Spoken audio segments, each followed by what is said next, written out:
Hey everybody, Rayme here, just getting started, just getting set up. Give me a couple seconds and we'll get going.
For tonight.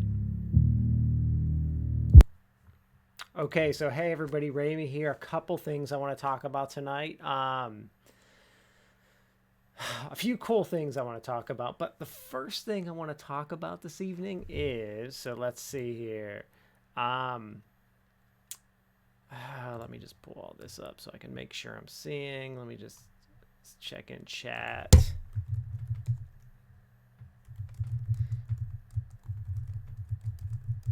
All right, so sorry, just had to post something quick in chat. All right, so, and for those of you obviously listening to this as a podcast, you don't get to chat with me live, but you can always come on my YouTube channel and chat with me when I'm live. Remember, I'm live Tuesday night, 7:30 p.m. and Thursdays at 1 p.m. And I'm also going to do a few, I think this week I'm going to do a few game streams because I want to add some fun stuff in. I'll talk a little bit about that tonight, though. All right, so first thing I want to talk about, my eSports club, we had our second tournament this week.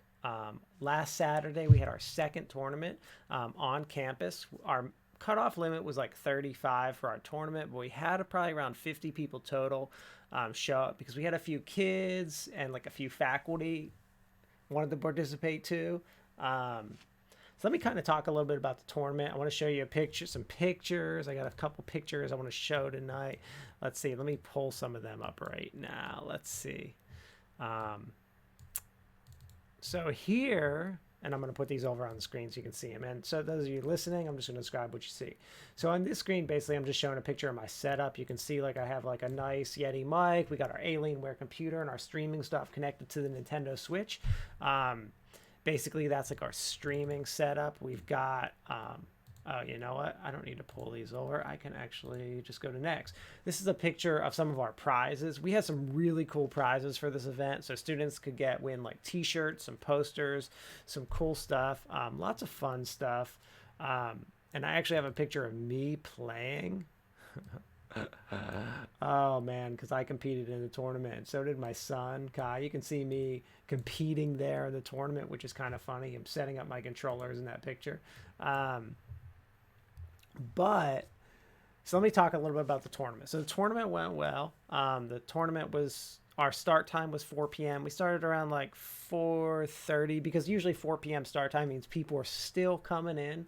So people came into the event and we set everyone up and basically we formed like a big bracket because we're playing Super Smash Brothers. So we formed like this big bracket similar to like the NCAA. Like if you have like the basketball tournament, we set up like this really cool like bracket so everyone knows like where they're going to play. We have double eliminations. So you get to play Smash Brothers against someone and you get to play at least 2 games. This tournament was free, so anyone could enter. So we got there and my son really wanted to enter and I really wanted to enter, and clumsy me, I forgot to bring our controllers. I brought like all this other stuff, so we had to like borrow controllers to play, which is fine. It's not a big deal. I played 3 rounds. I lost my first round, just got destroyed by some guy. I haven't played Smash Brothers in forever. As you know, I play Fortnite. I've just started Fortnite, but I play a lot of League of Legends. So a game like Smash Brothers, I just don't play that much. But I do like the game. It's really fun. My kids love it. So I lost my first match. I won my second match. I won. I was able to beat someone in Smash Brothers. But it turns out that that person I beat was a 6-year-old, one of my colleagues' kids. So it's not so impressive when I say it like that. But it was a lot of fun, and my son got to play, and he lost both of his matches. But here's what's really cool. So a couple of the people in the tournament, like during when they weren't playing, they kind of took him to the side and were playing Smash Brothers against him. And what was really cool is they like gave him a bunch of tips. Now he's like addicted to it. Great. Thank you guys. No, but seriously, they gave him like tips, like how to be a better gamer. And it was really cool. And he like feels like he's big stuff because he got to play against those guys. So that was awesome. I really, really thought that was really cool of them. And he had a good time. The tournament, we went until about like 8:45. Our end time was 9 o'clock. So we went until like 8:45, 9 p.m. Ended, and we gave people prizes. So the winners got like t-shirts. As I said, I already said some of this poster. We had a really cool Dragon Ball Z statue and stuff like that. Tournament went really well. One of the cool things that we had is we had a person that could commentate, like broadcast the live stream. Their voice was so good, like sounded professional. I mean, the students I have working this that are helping out and doing stuff are absolutely amazing. Like they're like, you know, and helping out with a tournament, like volunteering as they did, like they can put that on their resume, potentially get a job from it. Like really cool stuff. I'm really glad to see them excited, and that motivates me to help them and try to make them get the club into something bigger and help them find a job in esports potentially. Like we have some students doing some really impressive stuff. Like they're pretty great. Like if I could go back to when I was like 18, 19, 20, 21, like I was not like that. Like they're good. Okay. So that's the esports tournament we had on campus. It was really exciting, really cool. If you ever have a chance to go or compete in an esports tournament, do it. It's fun. Okay. Next thing I want to talk about. So as I said, and then I have some like other cool things, news things to talk about, not really gaming. This one just happens to be a gaming thing. So you can see I put Fortnite in the background. Last week I had talked about, you know, Fortnite had started the new season and like shut everyone down and had this big weird like black hole on the map or something like that, which was kind of crazy. But and that was neat and interesting and weird, but I just like say it like that. But yeah, it was weird. So I've been playing Fortnite now for 2 weeks. So last week and this week, so I played last week, the week before, me and my son started playing because my son's now allowed to play it. We still are limiting him. I've talked about like maybe I'll do like more on kids and time limits and stuff like that. But basically my overall thought on that is like everyone has like a limit. Like you can't do it too much. Like what's the limit? What's the limit for my kid or my son? Like how much do I want to give him? So we're right now we're letting him play. He's allowed a half an hour on Sundays, which is pretty much like nothing, more like an hour on Sundays. But we need to open it up a little more. But he didn't really ask. He didn't ask to play today, so whatever. But I'm actually starting to like Fortnite. Now, I still can't really build stuff. For those of you that don't know, like if you're not familiar, so Fortnite is a battle royale game where you're put on an island and your goal is to survive. Think Hunger Games, but a video game. I mean, that's really kind of what it is. They have all different types of games. Like you can play singles, you can play in a squad, so all kinds of different stuff like that. But basically, you have to survive, and it's who's the last survivor is the winner. So we've been playing, and I'm actually getting a little better. So the hardest part about this game is that you can build stuff. So I like go to shoot somebody, and they like build a big wall in front of me, and I'm like, what is going on? So I'm trying to figure out like the controls. I just don't have like them down. I talked about this last week, but like, man, I just like can't get those controls down. I just need to practice more. And it's like I want to like keep practicing and get much better. The problem is I don't have any time to play this game. Like I didn't play it all today. I'm not going to be playing it all today. I played with my son yesterday. Or no, I didn't. I played by myself yesterday for like 30 minutes. Like I don't have time for video games, and it's driving me nuts. And mostly because I'm spending my time doing video game stuff for my esports club, and I should just be spending that time playing games myself, but I'm not. So Yeah, but anyway, pretty cool. I'm having a lot of fun. Like I really, really think that like I could get into this game. And it's like anything else. I talked about like how people change and they like something or don't like something. And maybe I just, I tried Fortnite before, but now that my son's playing, it's kind of like motivation. I always tell people like a game is a lot more fun if you're gonna play with a friend. It all of a sudden like adds this element to it, and it gives me and my son something to do together. And the cool thing is we're learning to play the game together. Now, since I've been gaming my whole life, I have a lot more strategy, and I played a lot of Apex Legends, which is similar to Fortnite. So like I have a little more strategy in my mind, and I'm also, he's 9, so he doesn't quite get all the like strategy and stuff, but he does have some good ideas, and I'm like in the game trying to listen to how he's problem solving and like what he's doing, and like it's really interesting and neat. So I definitely recommend, like, parents, it's pretty cool to play a game with your kid, especially when you're both learning how to do it. Like it's a lot of fun and exciting, and I think he really likes it. So that's kind of cool and exciting and stuff like that. All right. Okay, so that's like Fortnite stuff. But pretty cool. I'm happy. I'm having a lot of fun. Okay, then I have some like news things I want to talk about. Some news stuff. All right. So I thought this was kind of a funny article.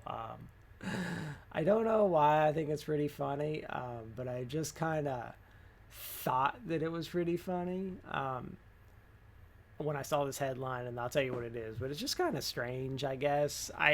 I'm like a big 80s movie buff. Like that's when I grew up. I love all like everything 80s, like all the old movies. And so my son, we've watched the movie. Like if you've seen, oh, of course it escapes my mind what I'm about to. War Games. Matthew Broderick, War Games. The girl from Breakfast Club, whatever her name is, she's like a main character in that, and a couple other famous people are in it. Anyway, so in that movie, Matthew Broderick has like an old school, Apple computer, the kind I have in my office at work, right? Like the old Apple 2GS. He might even have like a Commodore in the movie or something like that. An old school computer. He like, he figures out how to hack into this gaming system, which is like a nuclear war base game, and the gaming system is tricking the nuclear war base into thinking it's real. So like that's like the plot of the movie, is like the army's like after him, and they think this is real, and they think he's like a Russian hacker or spy, because that was during the Cold War.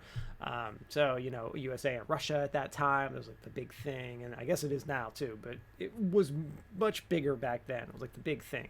I remember being a kid and seeing like Reagan and Gorbachev, and like thinking there was like going to be a nuclear war and stuff like that. So like anyway, that's what the movie's about. Great movie. If you haven't seen it, you have to see it. But and in that movie, it's weird. He's able to connect to like their system like via the internet. He like puts his phone on the thing, and like it's kind of interesting.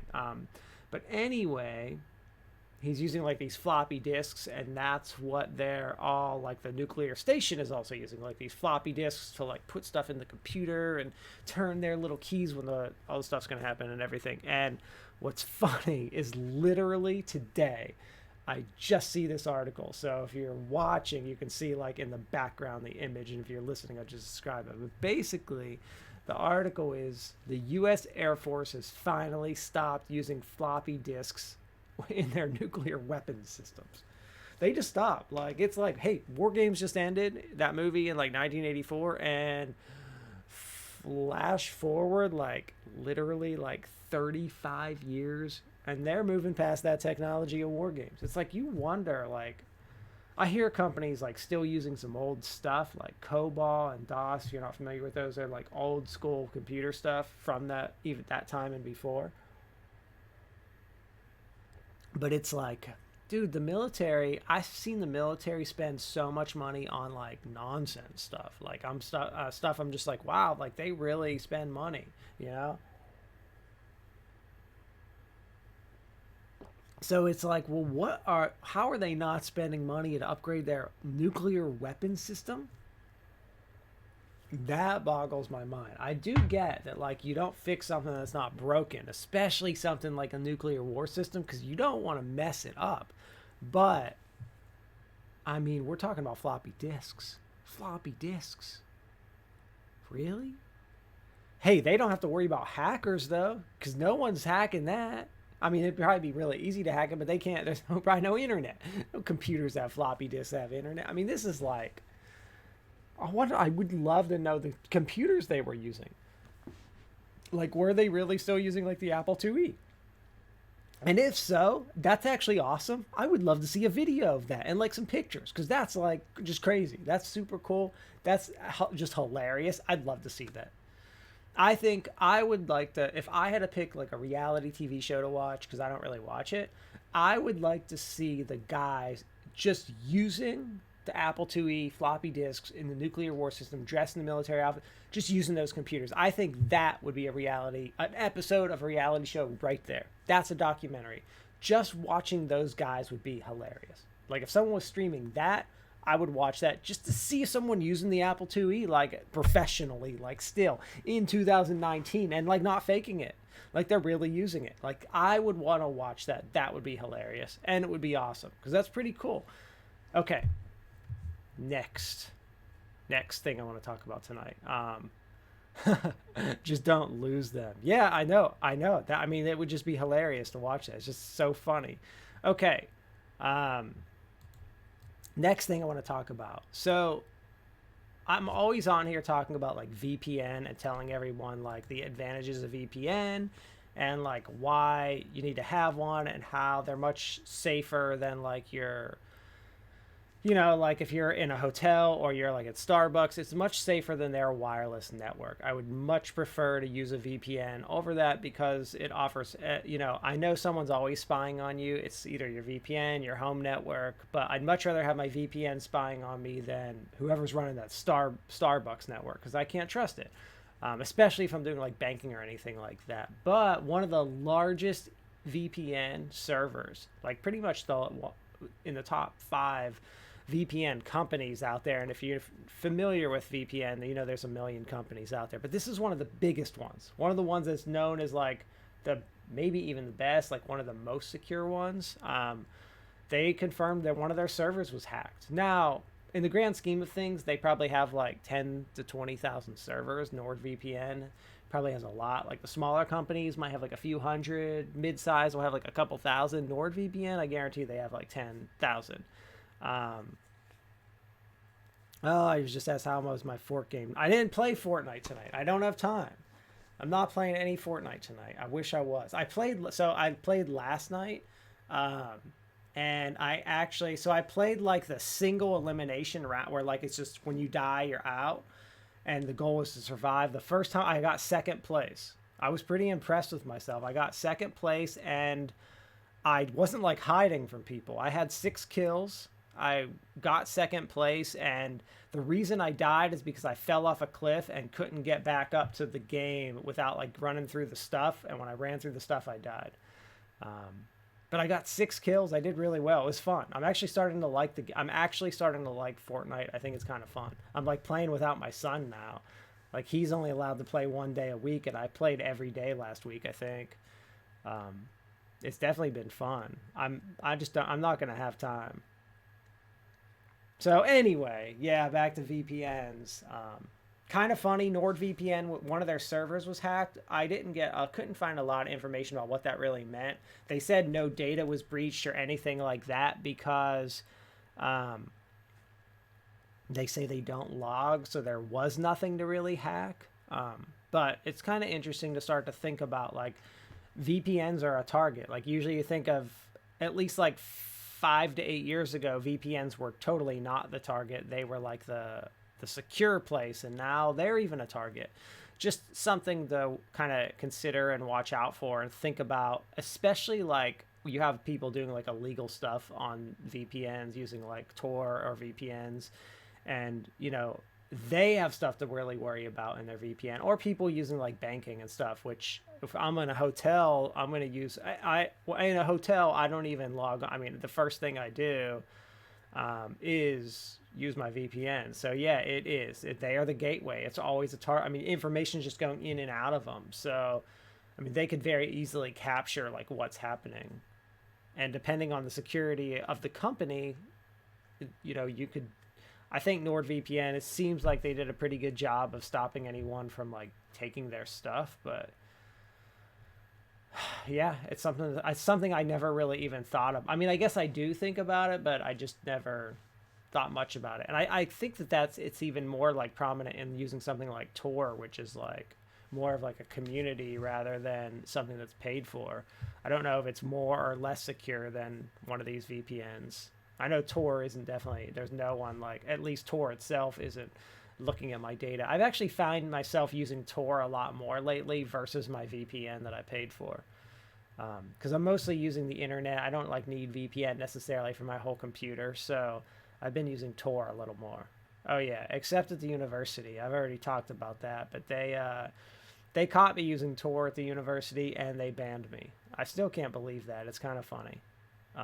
It's pretty laughable. I literally got an email from their IT department about an hour after I left campus that day, and they were like, "We noticed that you have this virus Tor.exe on your computer.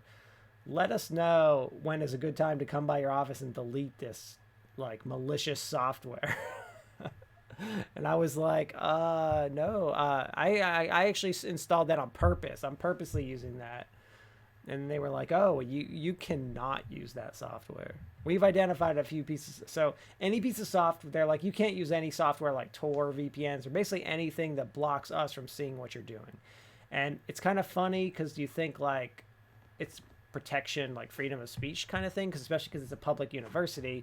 But at the same time, like the reason they don't want you to use it is not necessarily because they're spying on you, which I do think they are. It's that if something were to happen, if like, because you can do, you know, as I said, people can do illegal stuff with Tor and VPNs. It's kind of like the dark web.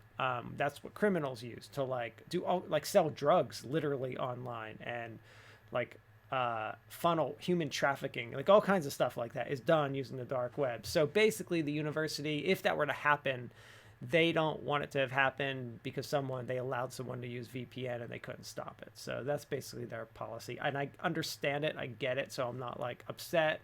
It just is annoying because I'm a professor who teaches people about this stuff. So it's like I should be able to use it. And plus I don't like them. I don't like people spying on me. So anyway, especially like if I'm going to a news site, I don't need the university knowing that what I'm going to, and someone could say, well, you can't go to a news site during work, and I could say, well, maybe that's part of my job as a professor is to be updated in the news. So especially me, like I'm reading the tech news and game news every day, so that's what I do know. Okay, and then one final thing I wanted to talk about tonight, which I think is kind of cool that I've noticed, and this article happens to be about Best Buy that I have pulled up here so you can see the picture, but a I've noticed a bunch of companies right now are really hardcore competing with Amazon for their shipping. So like Best Buy is going to offer free next day shipping for the holiday season with any purchase over $35. Walmart's doing similar.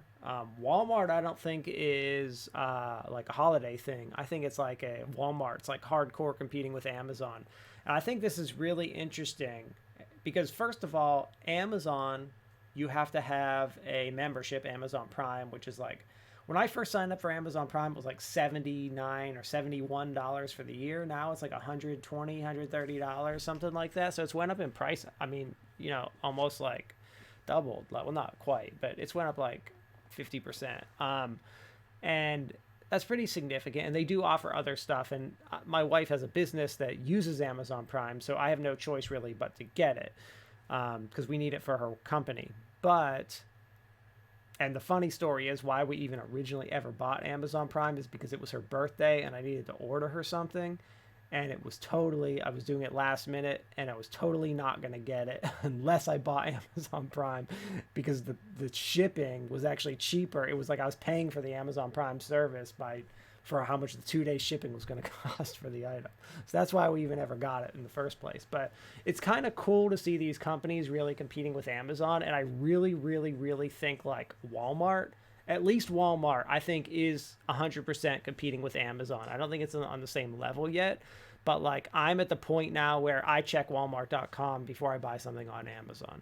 Because sometimes it's cheaper or they might even, sometimes I prefer that I can just go to Walmart and pick the thing up that day. Like it's better and it's the same price, so I don't have to wait for 2 days shipping.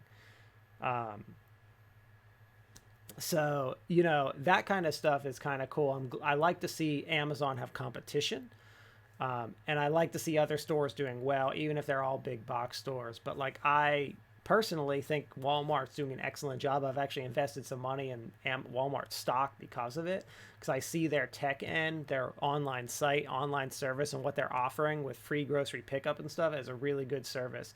And I see I'm invested in Amazon too, so I'm not like picking and choosing here. I'm invested in both companies. But I like to see Best Buy, and I've seen Best Buy, Target, Dick's Sporting Goods, and some others like really start to try to enter this space and compete hard with Amazon. And I think they're kind of doing it. I think they're doing a good job. I like to see Home Depot and Lowe's do a little better job with their price matching.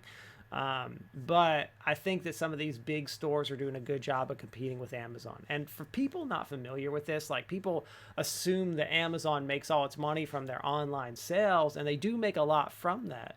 But a big portion of Amazon's profit is all made from the cloud. They sell their Amazon Web Services. So, you know, even though like Walmart, Best Buy, and all these companies are going to compete with Amazon and push Amazon out of some of that market share, it's really not going to affect Amazon's bottom line, because the cloud is their business. And people don't realize that about Microsoft either, that Microsoft's Azure is the cloud. Like, their cloud is their business right now. Like, that's where they're making a good portion of their money from. It's just interesting, but I'm really glad to see these companies step up and compete with that. I know shipping costs a lot of money. You know, my wife runs a small business and she ships things, and shipping has always been like the biggest headache because it just costs so much money. Now, these big companies have deals worked out with UPS and the post office where they pay next to nothing to ship products. But it's really interesting, and I'm glad to see the competition, especially cool during the holiday season. Like, shipping's the last thing you want to pay for, so it's nice that like that competition is good. You know, that part of a bunch of stores competing with each other can sometimes work for us. I can tell you situations where it works against us too, like the cell phone service, because they just all work together and keep raising their prices. So that competition is not always a good thing for you. I could say the same thing about universities. Like, they're all competing with each other for students, but they just all keep raising their prices too. So that competition isn't always good. But in this case, it happens to actually be good, and it's working. So that's it. That's all I wanted to talk about tonight. That's everything. Really excited about some stuff coming up at work, and yeah, that's it. Just starting to prep for holiday stuff. But I will be live again. Let's see. Well, I'm going to be live again this week because I think I'm going to stream some. I want to stream some Fortnite because I don't do that much, and I think it'll be kind of fun to stream some Fortnite. Maybe like tomorrow night I'm going to do that. But I'm definitely going to be on Thursday at 1 p.m. That'll be more of like a tech talk about stuff. I've got some instructional design stuff I want to talk about then too. But that's kind of like what's coming up for me, like what I'm going to be doing over the next week. So yeah, that's about it. Anyway, have a good night, and I will see everyone.